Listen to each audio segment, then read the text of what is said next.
So the next segment that we want to discuss with the new employee during this DOT practical application is safe backing and spotter training.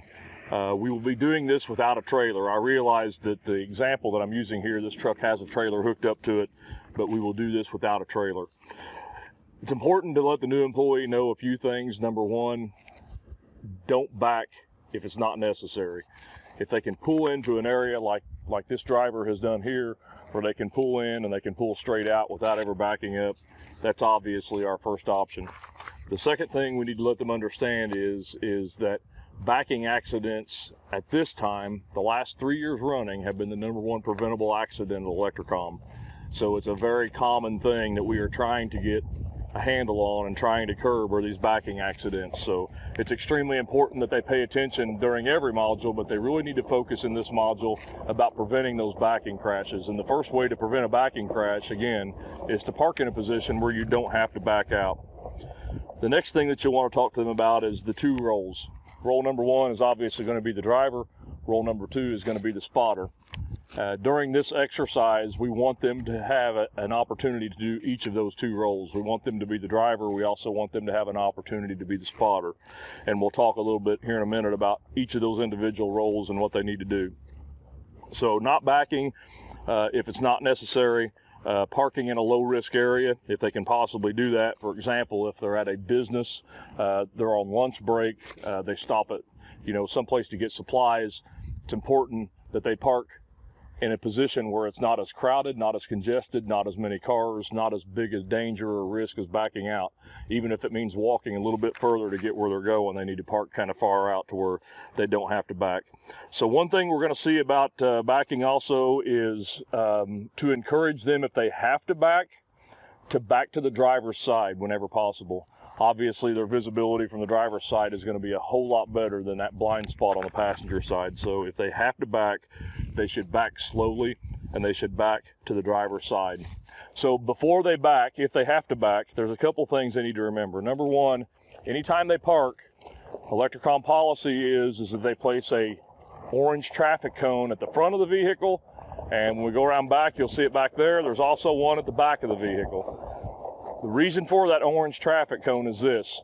This ensures that before you move a vehicle, you retrieve your cones, which means you're going to have to walk that circle of safety that we talked about earlier during pre-trip around that truck or that truck and trailer before you move it. You're going to have to retrieve your front cone. You're going to make sure there's no obstructions, there's nothing in your way, there's no person, no object here. And then when you go back to the back and retrieve your cone back there, you're going to look at the same thing and make sure you conduct that circle of safety, that entire circle walk around the vehicle. So when they're playing the role as a driver, you're going to start the exercise with the truck there and the cones at the front and the rear. You're going to talk to them about the importance of those cones, the placement of those cones, and why the cones are there for, that they have to pick those up, and as they're picking those up, they're conducting that circle of safety that they need to conduct every single time. You're also going to talk to them a little bit about what's called checking your track before you back, which means that as the driver, it's your responsibility as you pick those cones up, especially the one back here at the rear, that you check your track back here. And what that means is you check your intended path of travel. So if I know I'm going to be backing up back here, maybe 20, 25 feet, then as a driver, it's my responsibility to get back here and to make sure that I have a clear path, that there's no obstructions, no hazards in the way before I do that.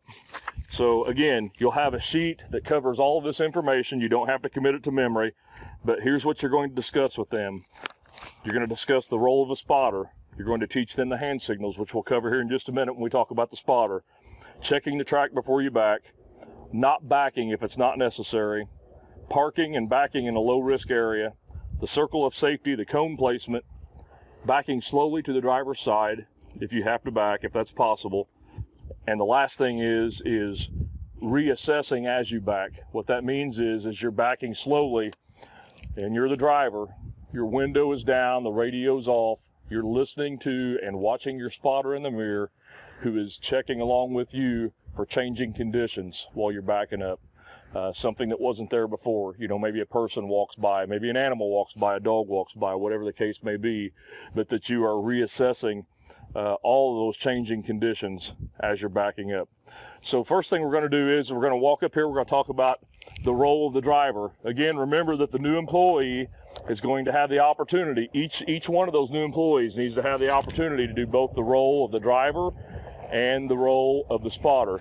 So we're going to talk a little bit about what you should be looking for here as they're being the driver. Obviously, the first thing that you're looking for is that they properly picked up their cones. They conducted that circle of safety. They picked up their cones. They made sure that the conditions were safe. There were no hazards, no people, no objects, animals in the way of backing. You want to make sure that they communicate with the spotter. As the driver, you need to make sure that you both understand the hand signals. Specifically, they're all important, but that you both understand what stop means, the hand signal for stop, which is either going to be both hands placed out like this, or you can place both fists out like this, which means stop.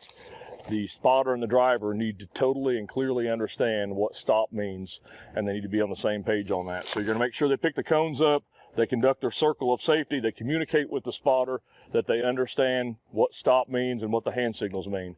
At this point, you're going to make sure that the driver, once he or she gets into the vehicle, that they adjust the seat as needed, that they adjust the steering wheel, they make all the proper adjustments in this vehicle that they need to be able to safely operate the vehicle.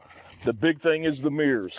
Okay, the spotter is going to be on the driver's side and kind of off to that rear corner back there where they're out of the path of the travel of the vehicle, but I need to be able to see them in my mirrors. So it's going to be important for the driver to roll the window down, shut the radio off so that they can hear and they have no distractions, and that they properly adjust that mirror to where they have that spotter in that side mirror and they can see those hand signals, and they can also hear again with the window down of what's going on.